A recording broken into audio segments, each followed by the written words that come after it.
বন্ধুরা, জামায়াত ইসলামের ৩টি পরিকল্পনা দেশকে নতুন অগ্রযাত্রার দিকে নিয়ে যাবে বলে আমি মনে করি। আসসালামু আলাইকুম ওয়া রাহমাতুল্লাহি ওয়া বারাকাতুহু। আমি আলাউদ্দিন ভূঁইয়া, আমি একজন প্রবাসী, একটি ফ্যাক্টরিতে দায়িত্বশীল হিসেবে চাকরি করি। বন্ধুরা, আমি জামায়াতের পলিসি সাবমিট যখন হচ্ছিল, তখন আমি আমার কাজের ফাঁকে ফাঁকে, ডিউটির ফাঁকে ফাঁকে আমি সেটা একটু দেখছিলাম। পরবর্তীতে মিডিয়াতে যেই মানে নোটগুলো আসলো, সেখান থেকে আমি কিছু বিষয় নোট করেছি এবং আমার কাছে ৩টি বিষয় খুবই সিগনিফিক্যান্ট লেগেছে, যেগুলো আসলে বাংলাদেশকে আসলে নতুন অগ্রযাত্রার দিকে নিয়ে যাবে বলে আমার মনে হচ্ছে। তো আমি সংক্ষেপে আপনাদের সামনে সেগুলো একটু বলতেছি, ঠিক আছে? এগুলো কেন এত বেশি significant?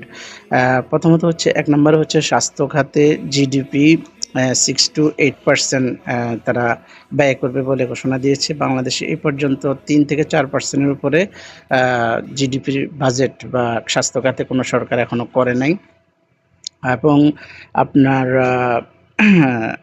Smart social security card, এই স্মার্ট সোশ্যাল সিকিউরিটি কার্ডটাই অনেক বেশি সিগনিফিক্যান্ট। কেননা এই কার্ডের মাধ্যমে আপনি যেমন এইটাতেই থাকতেছে এনআইডি কার্ড, এখানেই থাকতেছে আপনার হেলথ কার্ড, এখানেই থাকতেছে আপনার সামাজিক সেবা কার্ড, এখানেই থাকতেছে আপনার টিন অর্থাৎ ট্যাক্স পেয়ার সার্টিফিকেট। হ্যাঁ, আপনার এই এই কার্ড যখন হবে, এই কার্ডের মাধ্যমে বাংলাদেশে অনেক বেশি ট্যাক্স পেয়ার বেড়ে যাবে। বাংলাদেশে এখন ট্যাক্স পেমেন্ট করা লোকের সংখ্যা খুবই কম, তুলনামূলক এত 18 কোটি জনসংখ্যার ভেতর থেকে, ঠিক আছে?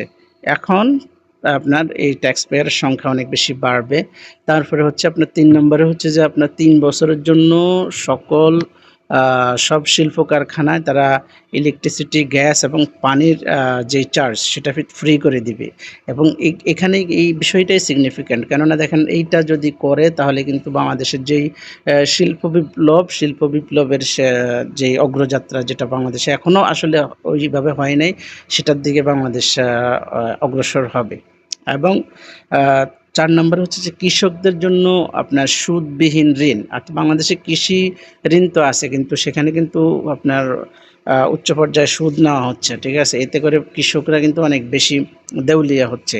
কৃষি খাতে মানে এত পরিশ্রম করার পরও কৃষকরা কিন্তু দেউলিয়া হয়ে যাচ্ছে।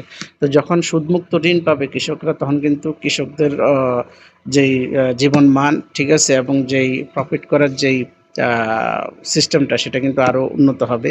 তারপর হচ্ছে যে ৫ নম্বরে হচ্ছে ৫ লাখ গ্র্যাজুয়েটকে তারা ২ বছর মেয়াদি মাসিক ১০,০০০ টাকা করে সুদমুক্ত ঋণ দেবে। এতে করে বাংলাদেশে যে তরুণ